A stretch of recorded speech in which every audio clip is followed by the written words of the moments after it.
সদ্য বৃষ্টি ধুয়ে যাওয়া কাঁঠাল পাতার গায়ে ফোঁটা ফোঁটা লেগে আছে 22শে শ্রাবণ।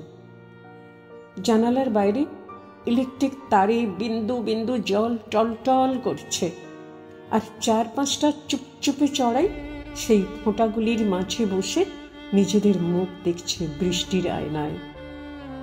সকালবেলা যে সবজিওয়ালা তার ভিজে যাওয়া আনাজপাতি নিয়ে জল ছপ ছপ পায়ে এসে হাঁক দিল, সে কি জানে আজ তার শরীরে 22শে শ্রাবণ বৃষ্টি হয়ে ঝরেছে?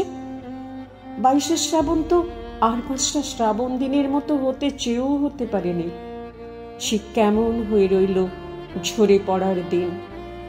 শ্রাবণ মানেই তো ঝরার গল্প, ঠিক এমনই একদিন বেছে নিতে হলো তাকে। আজকে যেদিকেই তাকাবো সবখানি 22শে শ্রাবণের ছায়া।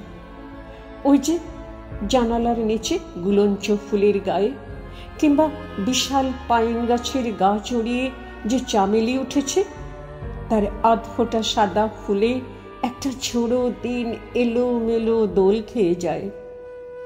আসলে 22শে শ্রাবণ কোনো মৃত্যু নিয়ে আসে না, সে নিয়ে আসে একটা অদ্ভুত রোমান্টিসিজমকে, যাকে আমরা মৃত্যু শোক ভেবে ভুল করি বারে বারে।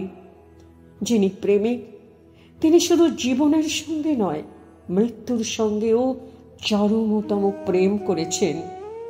22শে শ্রাবণ সেই স্রোতস্বিনীর অন্ধকার চুলে লেগে থাকা একটি ভিজে দোলন চাপা মাত্র। কাল অনেক রাতে একটা অদ্ভুত গন্ধ আমায় বারবার আচ্ছন্ন করে যাচ্ছিল, বৃষ্টি ধোয়া মাধবীলতার গন্ধ। অনেকবার পেয়েছি, কিন্তু কাল মধ্যরাতে সে বড় বেশি প্রগল্ভ হয়ে উঠেছিল, যেন কাকে প্রাণপণে ছুঁয়ে যেতে চায়। বুঝলাম কাকে, 22শে শ্রাবণকে। যিনি ছিলেন তিনি আছেন, থাকবেন।